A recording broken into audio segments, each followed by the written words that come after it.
Hello and welcome to day 29 of the 31-day mobility challenge.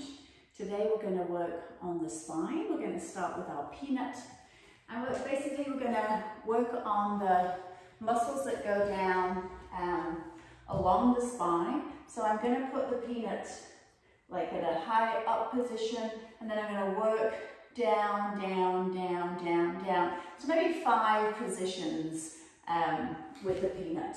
So I'm going to start at my first position, just at the top of my shoulders, making sure that you have the middle of the ball where your spine is. I'm just going to allow that pressure to the weight of my body to press down over the ball. You could add a little bit of rock side to side with a hug if you would like.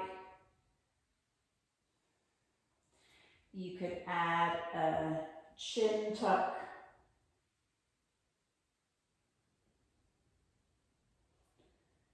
So again, 5 out of 10 intensity and working in a pain-free range. Okay, so I'm going to move up a little bit more. Okay. And then I'm going to let my head rest down first, see how that feels. This time I'm going to take my arms out to the side and give myself a hug. See what that feels like. Breathing. I might keep the hug and rock side to side. And then I might do a crunch this time up. And then back down, crunching up, and then lording myself back over the ball. Great, so let's go a little bit further down. See where that hits. So I'm just below my mid-back. So now I'm in a more of an extended position, more of an arch position. So now I can play around with the position of my pelvis, lifting up and down over the ball. I could rock up and down a little bit. You could do a little bit of a knee sway side to side. So I'm just showing you different ways of moving, and you can stay with the one that feels good for you. Okay, move it all down again. Okay, so I'm down more closer to the pelvis now, so more pelvic movement, some little pelvic tilts. Nice, maybe you want to lift one knee up and the other knee. See how that feels by moving the leg. What about the knees dropping side to side like windshield wipers? So again, you will choose your locations. It doesn't really matter exactly where they are in terms of up and down the spine. So just play around and see where works for you. I'm going to do one final one at the lower part of my spine, just by the top of my pelvis. I'm going to do some curls here, so some pelvic tilts up, curling the pelvis up. Breathing. I might want to take my knee in, hold it in, see how that feels. And then the other knee, bringing that in, see how that feels. Okay, so we've worked down the whole length of the spine. And now we've kind of individualized the different segments in the pelvis. We're going to, in the spine, should I say, we're going to do a roll down.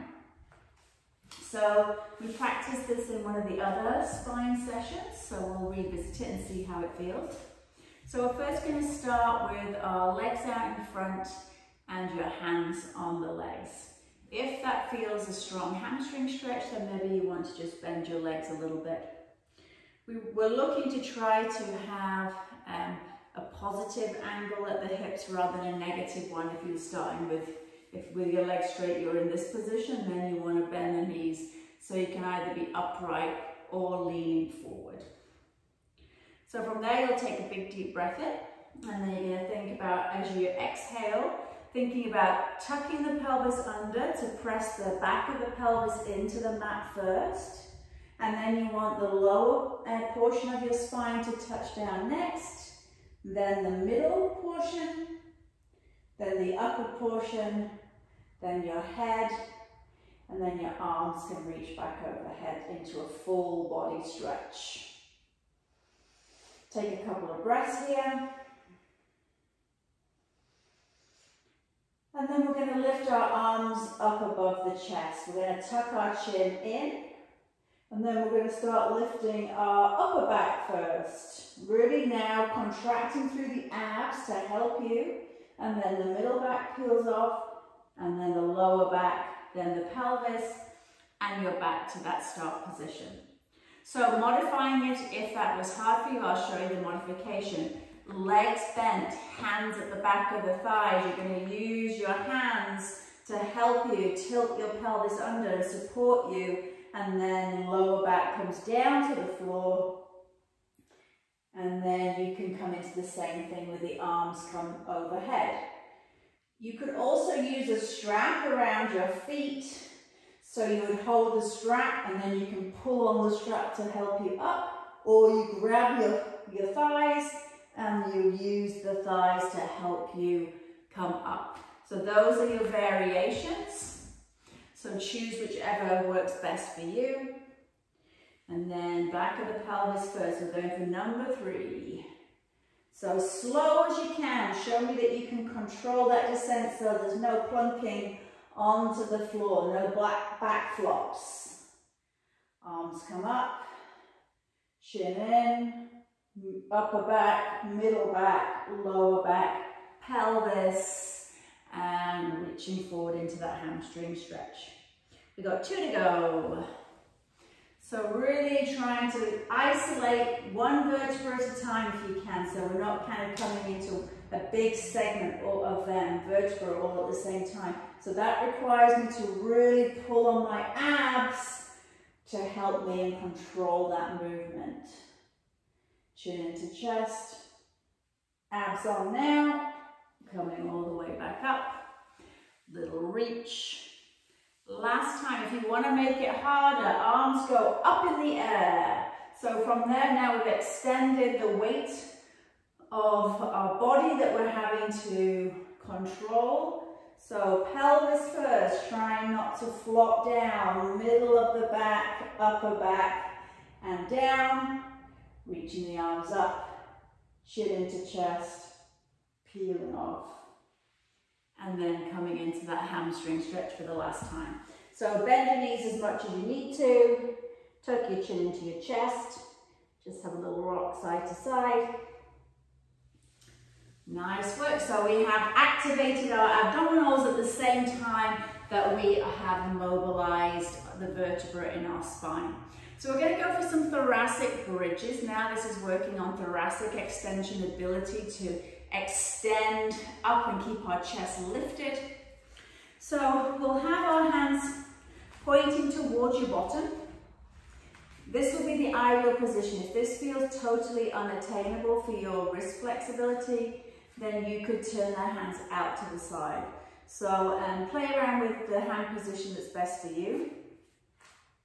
So we're going to turn one hand back, and then from there we're going to reach the arm up.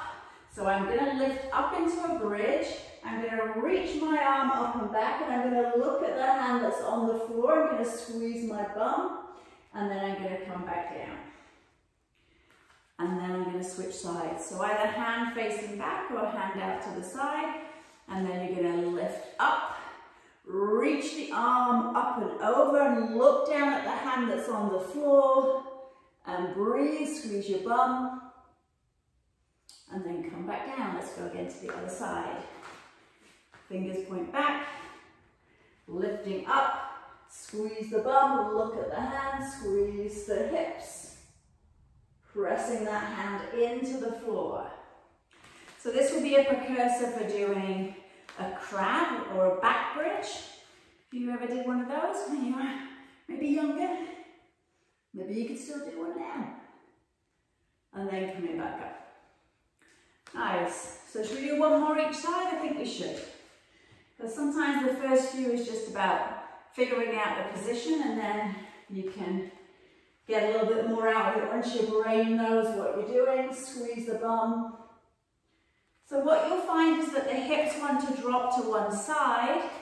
So my hip kind of wants to be lazy here. So I really want to lift and try and keep the hips up. I'm trying to stack this shoulder over my wrist and look at that hand as my arm comes back and over. So that is the thoracic bridge. We're going to do a little bit of more core activation. So we're going to balance on our sit bones, and we're going to lift the legs up in the air. So ideally we want a V shape, so I don't want to be sagging in my back. I want to think about my chest proud and lifted. And this would be the beginner position with you holding the legs. If that's hard, you could put one foot down to modify, and then you would just change leg, or you're holding the back of the thighs. If that feels okay, you could open the arms up and then really pull in on the abdominals, hold and breathe. So 10 more seconds here. Maybe you feel those thighs working nice and hard. 8, 7, breathe. So we're in boat pose. 5, 4, 3, 2, grabbing the legs and coming back down. So over time, you could go from a bent leg to try and straighten those legs out as much as you can. So we're going to do one more time. So play around with where is that balance point from where you can keep that good V shape and extend the legs without letting that back round. And remember, modified would be with one foot on the floor. Okay, so popping the legs up, and then you could extend the legs and keep holding your legs if you want, or you can press out into fully extended. So 10, 9, chest proud, 8, 7, really lengthen the legs, point the toes, 5, 4, 3, 2, we hug in, and we rest down. Nice work. Okay, so we're going to from there do some tail wagging. So I'm going to put my hands underneath my shoulders and my knees underneath my hips. And I'm going to lift actually I'm going to take my knees together and lift my feet off the floor. Okay, so this is my tail.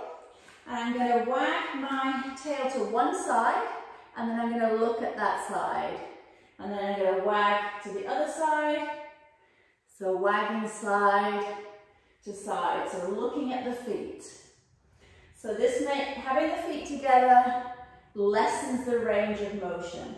If that feels okay, take the knees apart, lift the legs. So now see how that feels to drop the feet to the side, look to the feet, and wagging side to side with the feet. Head looks at the feet. So you might feel that, oh, I can take my legs all the way over to one side and the other side feels a little bit sticky. Hopefully you feel these waist muscles as you do that. So those are our tail wags. We're going to come now to a similar position, but instead of our hands being on the floor, we're going to take our elbows to the floor. So my hips are over my knees, but now my elbows are under my shoulders. So from there, we're going to take our back of one hand and put it onto our lower back. I'm going to press my hand that's on the floor into the floor, and then I'm going to do a rotation through my mid-back. I'm going to try and look up at the ceiling as much as I can, try and press my shoulder back for 5, 4, keeping this other shoulder stacked over my elbow, 3, 2, 1. So you should feel that into that mid back, and then changing side. Hand goes onto the lower back, I'm pressing the arm that's into the floor to help me rotate up to the ceiling. Breathing. 5, 4, 3, 2, 1. Coming down. So make sure when you're doing this that you're not letting the hips drop to the side as you're doing that. We're not wagging our tail as we do this. Let's try another on this side. Back of the hand. And then press and trying to open that chest as much as you can, looking up at the ceiling. 5, 4, 3, 2, and 1. And then the other side. Good, hand on the back, looking up, twisting through that mid-back.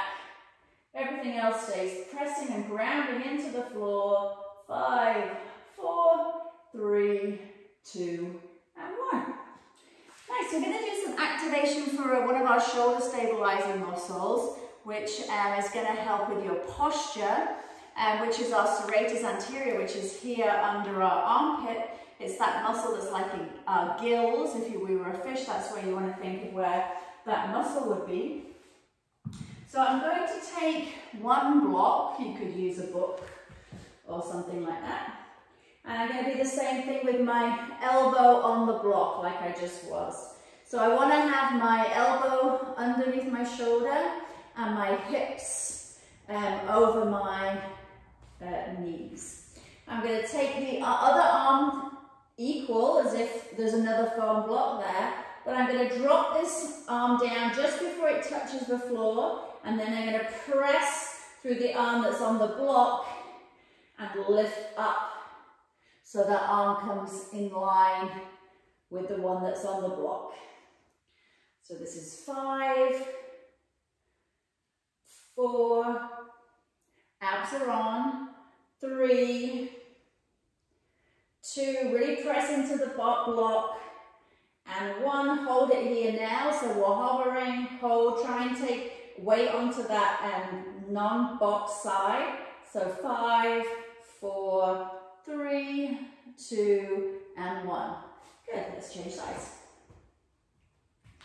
So elbow on the block, other elbow comes in line, and then from there, I'm dropping that arm down and pressing it back up. So I'm pressing this arm up by pushing the arm that's into the block down into the floor. So I'm trying to crush the block with my forearm and help me lift up my other side. So keep leaning forward so your elbow is stacked under your shoulder. You kind of end up falling backwards, so try and stay forward, keep the weight on your arms. Let's do 3 more. And see, can you feel this muscle here as you dip and push, that it comes from this muscle under the armpit, our serratus anterior. So really important muscle for shoulder stability. Okay, so we're going to work on our clock circles now. So we want to, so spinal rotation. So we want to have something in between our legs to try and lock our legs in place. So I'm going to use a foam block. You could use a pillow. So I have the block in between my legs to lock it in. And then making sure you have enough room. I'm going to start with my arms out in front, palms together. And I'm going to go all the way up and around. You could call this a windmill or a clock circle. And as I come around, I'm going to peel my shoulder blades down onto the floor. As my head follows my hand, I come back over the pelvis, back to reach and touch my fingers. Good, so reaching up over the head, big, keeping this arm nice and straight. Eyes follow the arm. Now roll your shoulders onto the floor. So that rolling of the shoulders is coming from the torso rather than just jamming your shoulder down. And then reach over. So this is me doing it with my shoulder.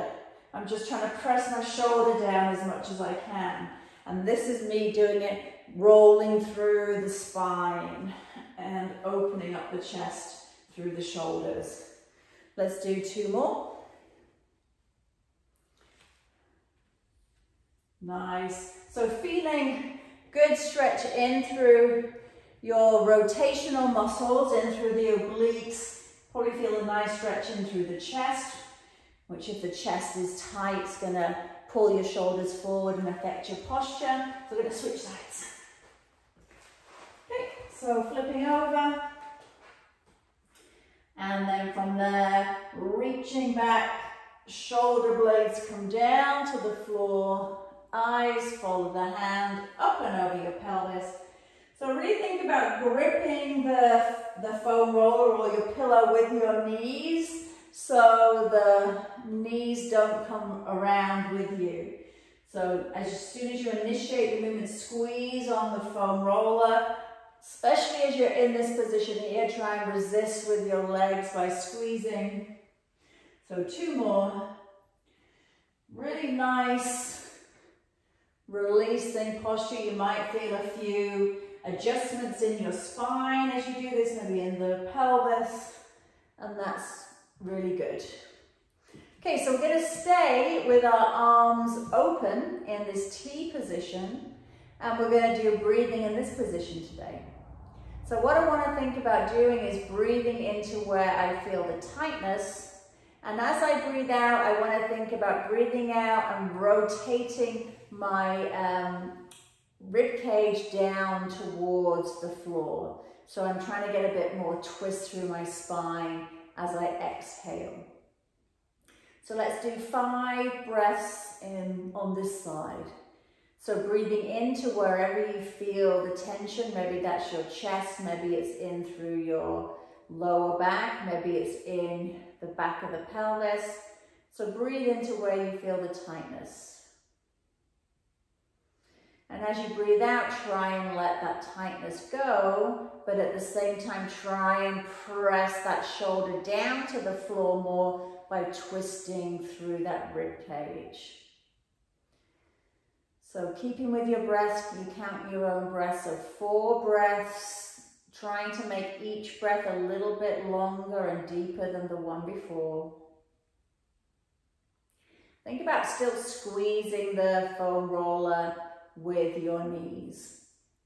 If you feel that you want to intensify the position, you could take the foam roller out and add your hand to press that knee down to add a little bit more intensity into the twist.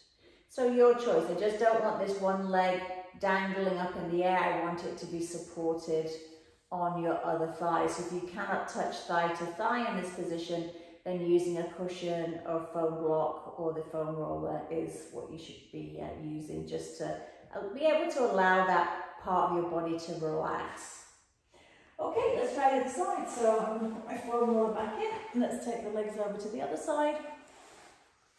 Good, I'm in my T, and I'm looking away from my knees to open the shoulders down.